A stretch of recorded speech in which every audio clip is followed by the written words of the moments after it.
едем на этот раз, пап? В Силезию. Суббота, 7 часов утра. И мы с радостными лицами выезжаем покорять Вроцлав. Как обычно, в зимнюю пору с утра туман. Но обещали солнечный день. Посмотрим. По трассе на Вроцлав, кроме обычных мостов, встречаются мосты для лесных животных. Итак, вот он, Вроцлав. Один из самых красивых и популярных городов Польши. Столица Нижней Силезии. Также ценится за рубежом и часто входит в список самых привлекательных туристических городов мира. Сюда можно приехать даже на выходные, и вам никогда не будет скучно. Большое количество достопримечательностей, памятников и атмосферных мест, поэтому вы всегда будете открывать для себя что-то новое. Мы приехали на подземную парковку под площадью Свободы. Можно ли что-то увидеть или посетить зимой, во время коронавируса во Вроцлаве? Приглашаю вас с нами в однодневное путешествие.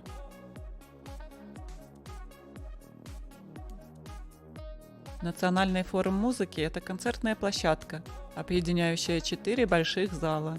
Интерьер здания лаконичный и современный.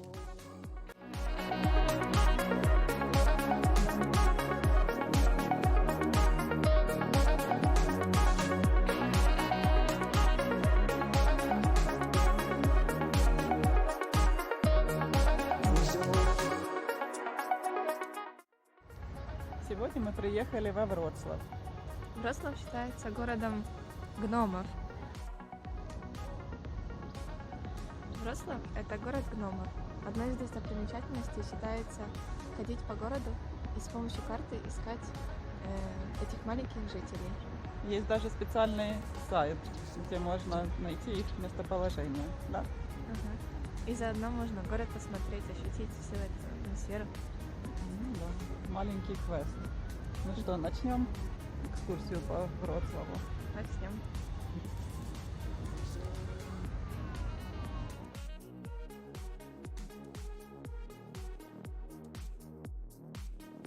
А вот и Королевский дворец. В дворце раньше располагалась резиденция прусских королей. Здание было возведено в начале XVIII века в стиле венской архитектуры, а сейчас здесь находится музей.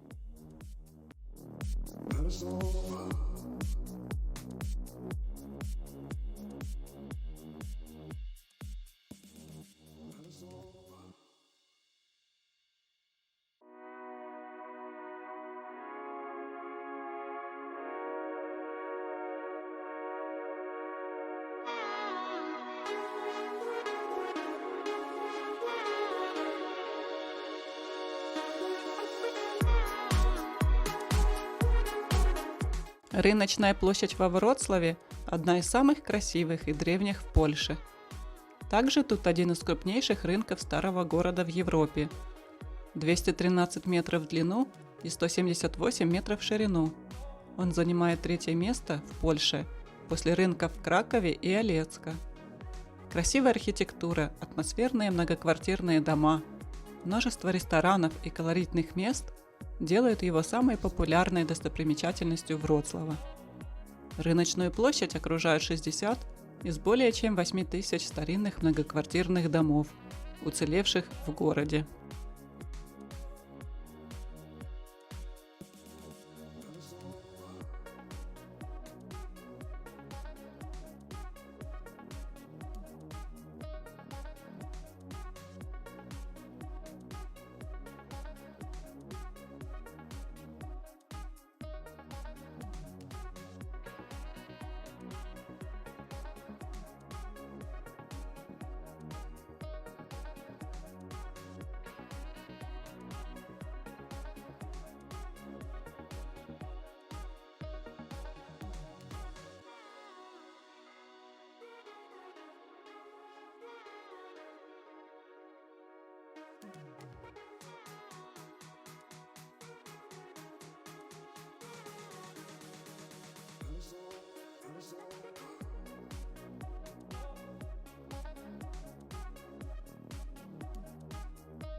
Самым ценным памятником является старая ратуша, которая является самой большой и старейшей ратушей в Польше. Это здание в стиле поздней готики возводилось поэтапно с конца 13 по 16 века. Здесь же более 740 лет до декабря 2017 года работала в подвалах пивница Шведницка, старейший паб в Европе. На площади можно найти много гномов, в том числе статую папы гнома. Обязательно обратите внимание на позорный столб, фонтан струй, построенный в 2010 году, и памятник комедийному писателю Александру Фредро, перенесенный со Львова. На рыночной площади есть много характерных мест, таких как два средневековых многоквартирных дома под названием Гензель и Гретель. Вроде бы держатся за руки, но на самом деле это остатки ворот, ведущих на церковное кладбище, закрытые в XVIII веке. На них можно прочитать надпись «Мор слонуя витая. Смерть как врата жизни». Если вам было интересно, как выглядит рынок сверху, обязательно поднимитесь на башню готической церкви Святой Елизаветы.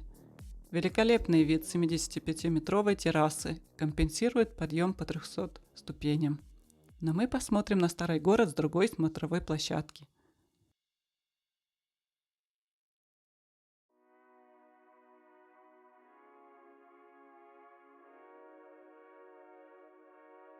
Большинство людей, гуляющих по рыночной площади Вроцлава, не подозревают, что в одном из домов находится подлинная рукопись польского национального эпоса. В каменице под Золотым Слонцем находится музей Пан Тадеуш. Здесь можно узнать о творчестве и жизни Адама Мицкевича. Но национальный карантин закрыто. Музей Пана Тадеуша находится на рыночной площади. В этом музее находится рукопись оригинальная. Настя, кто автор этого произведения? Адам Мицкевич. Пан Тадеуш – это название эпопеи, написанной Адамом Мицкевичем. Польским писателем, да? Да, одним из самых знаменитых. Он написал всю книгу написал одним стихотворением. И в каждом стихотворении есть одинаковое количество слогов. Мы как раз сейчас в 8 классе учим эту книгу. Вот как раз сейчас закончили учить почти.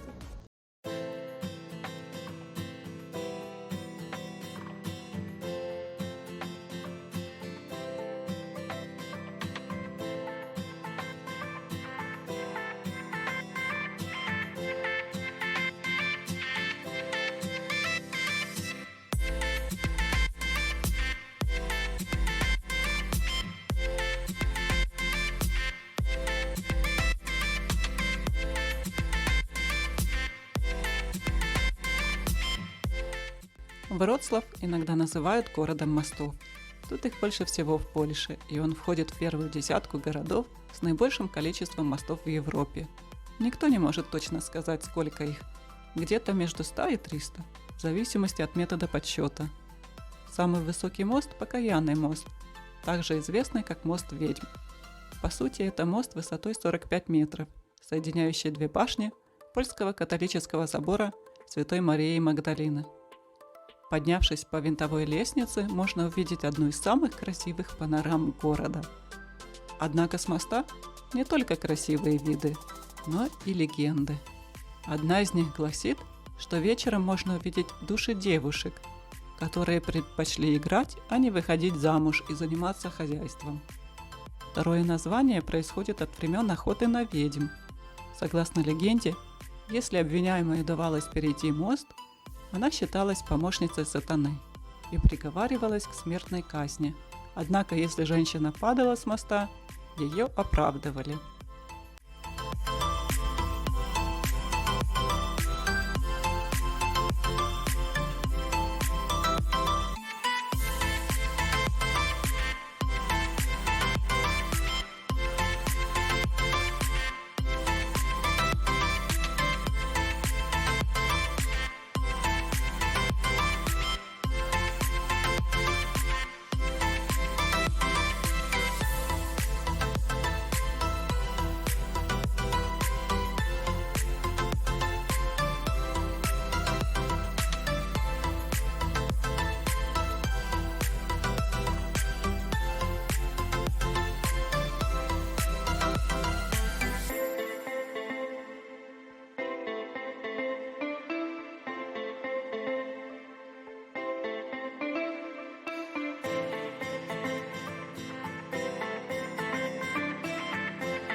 Сам собор – один из самых интересных церквей Вроцлава.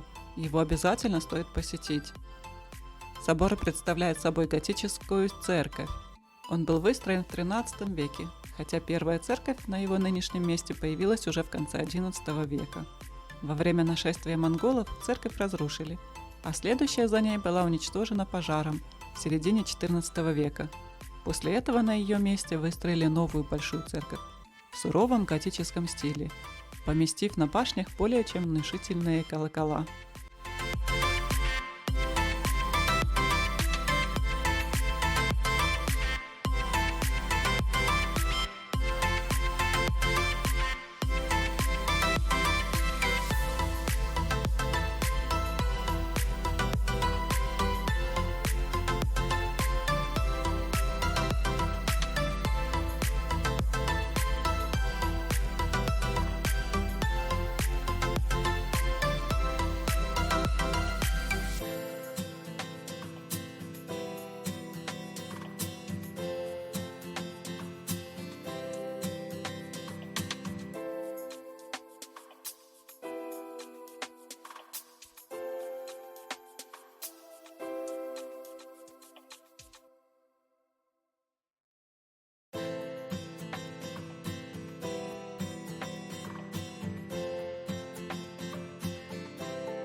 Крытый рынок.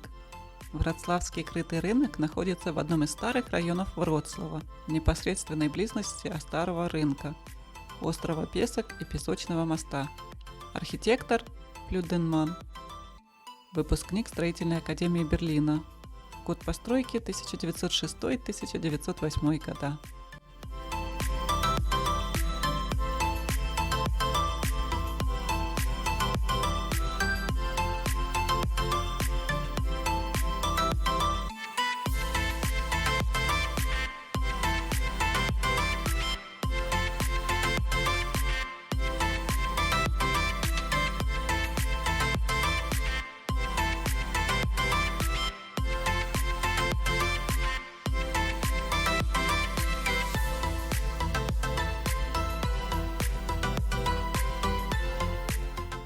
Нужно попробовать вроцлавскую выпечку.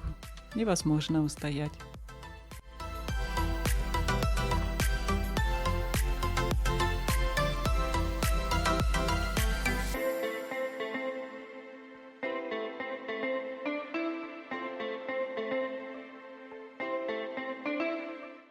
Остров Тумский – самая старая часть Вроцлава, построенная в X веке.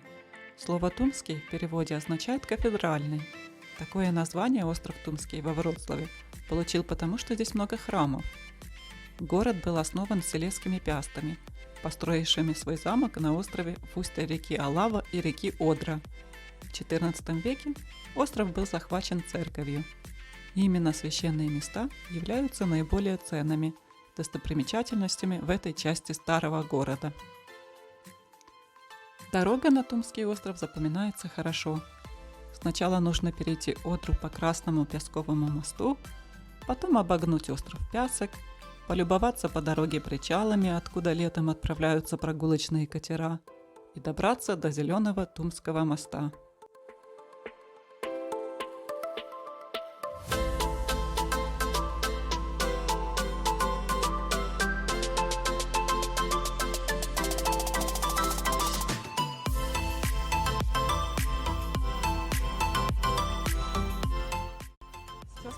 находимся в самой старой части Вроцлава, Тумский остров. Эта часть Вроцлава образовалась еще в X веке. Тут очень красиво и солнечно, хоть и прохладно.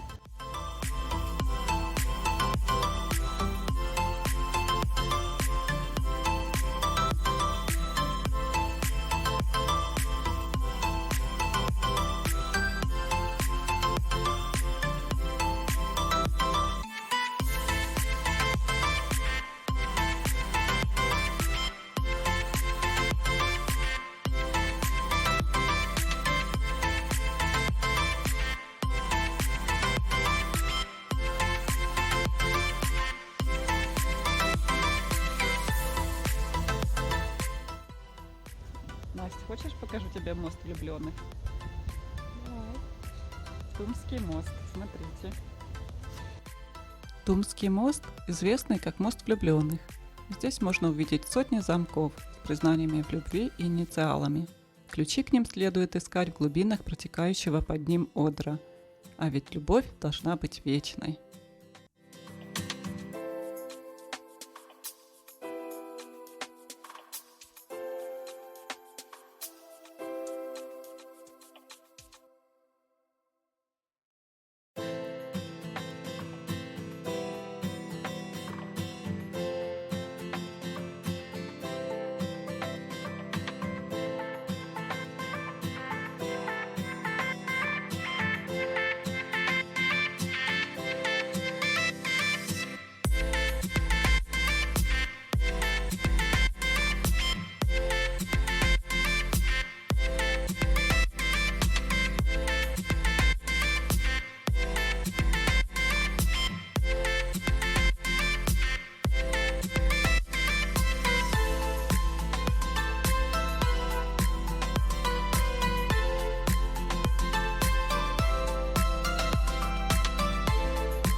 Главная достопримечательность – кафедральный собор Иоанна Крестителя.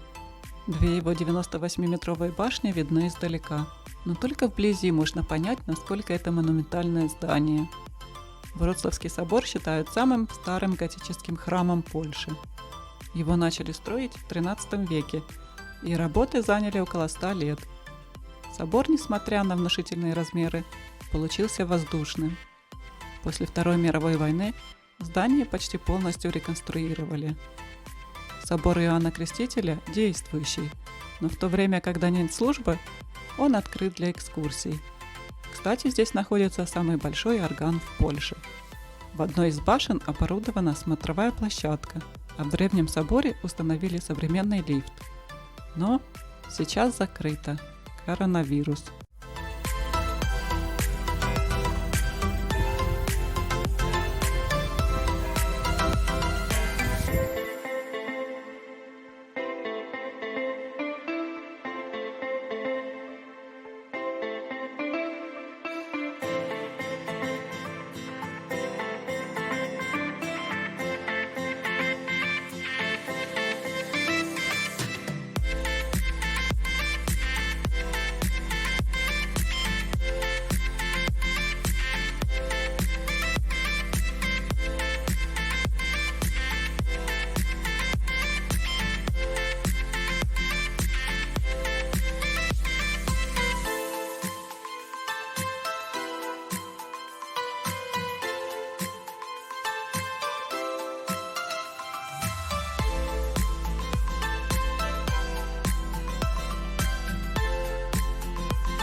Рядом с собором Иоанна Крестителя расположен могучий костел Святого Креста и Святого Варфоломея, перед которым стоит самая большая в мире статуя Иоанна Непомуцкого.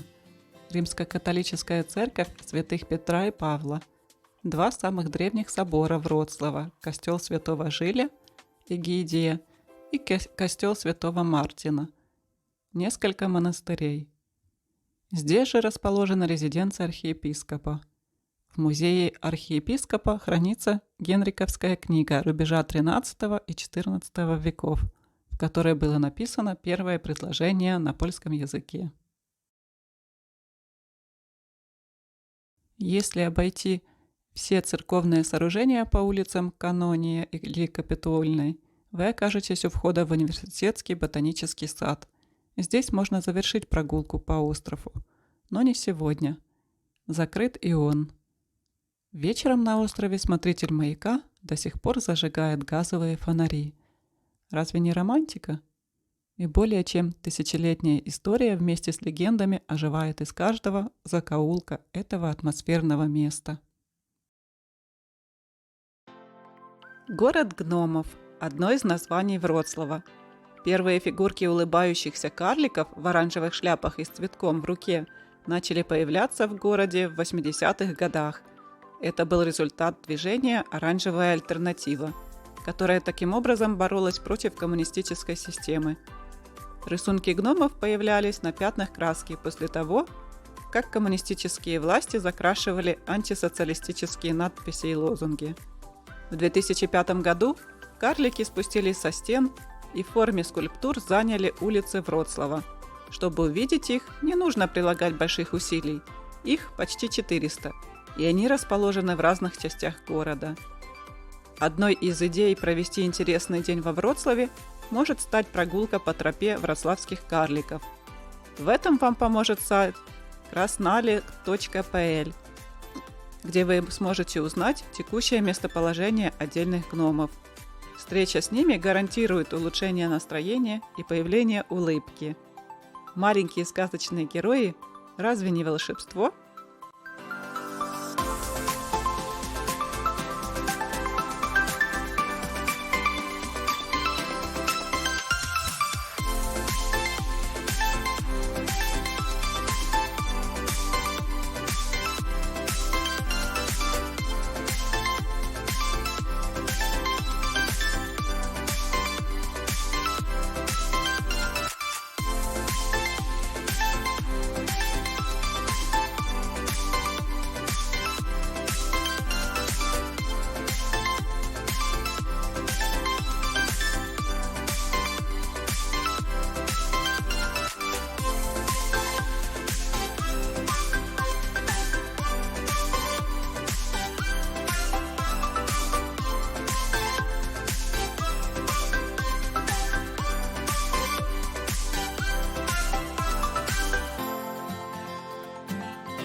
К сожалению, с октября все музеи и культурные центры закрыты. Но я хочу посоветовать обязательно посетить музей миниатюр Калейкова. Это настоящий сказочный мир миниатюры с ожившими сценами из жизни. Это макет железной дороги, состоящий из 430 метров железнодорожного полотна, 15 поездов и несколько десятков вагонов.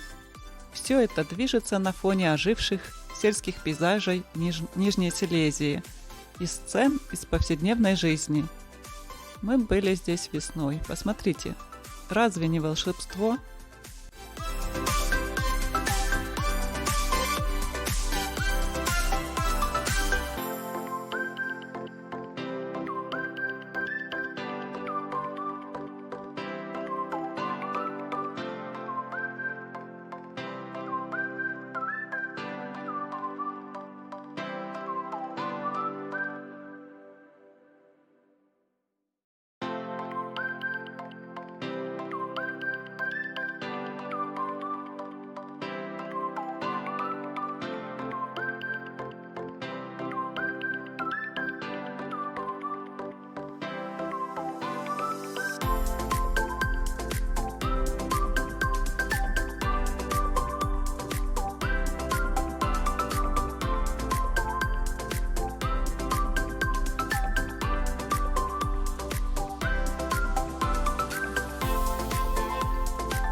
Памятник анонимному прохожему был открыт в декабре 2005 года.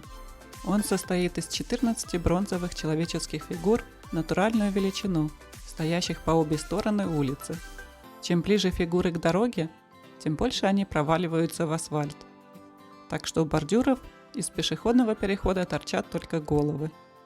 Прототипом памятника послужила инсталляция Ежи Калины 1977 года в Шейсце, в Варшаве.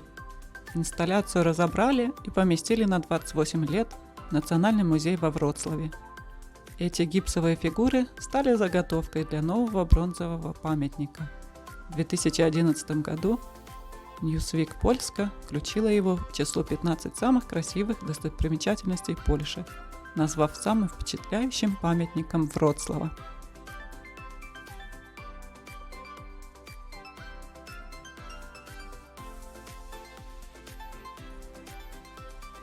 Красочный задний двор в Надодже. Наше самое удивительное открытие во Вроцлаве – разноцветные рыбки, синева океанов и райский сад, а также собаки-динозавры и портреты на стенах старых многоквартирных домов. Двор на улице Рузвельта был украшен художниками, которых поддержали жители домов и сделали его туристической достопримечательностью. Даже всемирно известный кинорежиссер Вим Вендерс остался в восторге от этого оригинального места. Сначала нужно сюда войти с ворот с улицы Рузвельта. Феноменальная фреска покрывает стены ряда серых многоквартирных домов со двора. Есть фрагменты Демского сада с доисторическими существами и животными из тропиков. Кроме них есть сюрреалистические, мифические и сказочные персонажи. Здесь есть уголок с животными, аллея и фрагмент, посвященный погибшим футбольным фанатам Силезии и историческим личностям. Но самые главные персонажи – это жители домов этого двора. Они улыбаются, веселятся, довольны своей необычной ролью. Рядом с жильцами их домашние животные. Полноценные герои ярких муралов. Создатель, художник Мариуш Миколаек и его творческая команда привлекла жителей домов XIX века, чтобы они смогли превратить свой уродливый задний двор в удивительное место. Они назвали его Иммурал, потому что это сочетание живописи, скульптуры и керамики.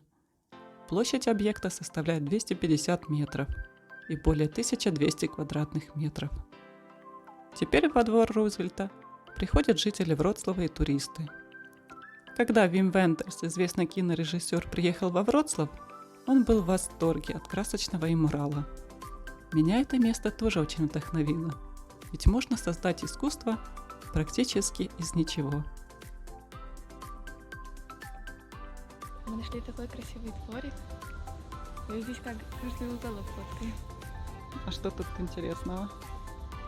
Интересно разглядывать чужие работы. Муралы? Мгм.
Кажется, мы замерзли и проголодались. А согреться в предрождественское ковидное время можно только в торговых центрах, потому что все остальное закрыто. Посмотрим новогодние декорации в торговых центрах Вроцлава. Рождественская суета. Тем более накануне практически месячного локдауна в Польше, когда все торговые центры будут закрыты месяц. Закажем что-то теплое и вкусное. Думаю, пицца подойдет. Но покушать тут не получится, только на вынос. Но не беда, найдем выход. Придется ужинать в машине.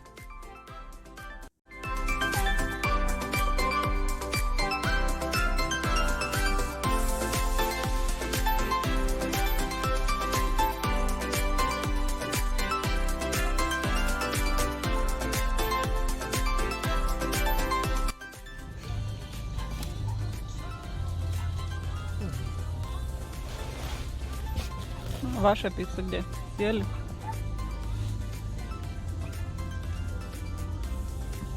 Какой вкус? Шоколадный. Вкусный вкус. А в коробке ничего не осталось? Лучше рада хотя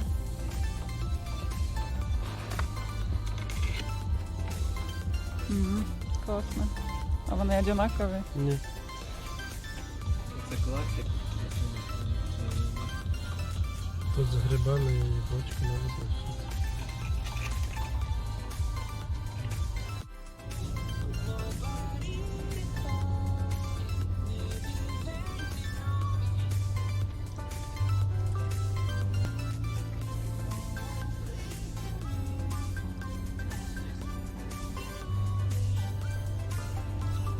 Класно.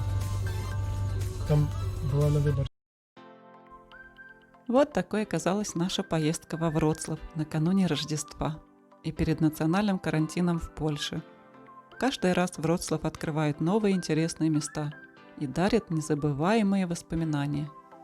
А какие ваши любимые места во Вроцлаве?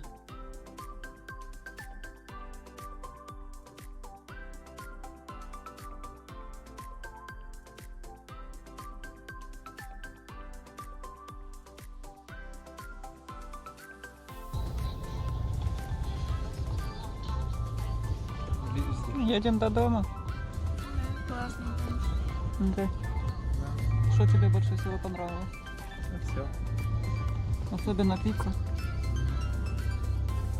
Настя, тебе? Это тоже все. Такой классный. Еда. Приятного аппетита. Спасибо.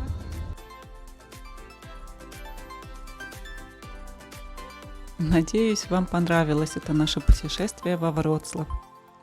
Подписывайтесь на мой канал и следите за нашими приключениями. До встречи! Живите, путешествуйте и ни о чем не сожалейте.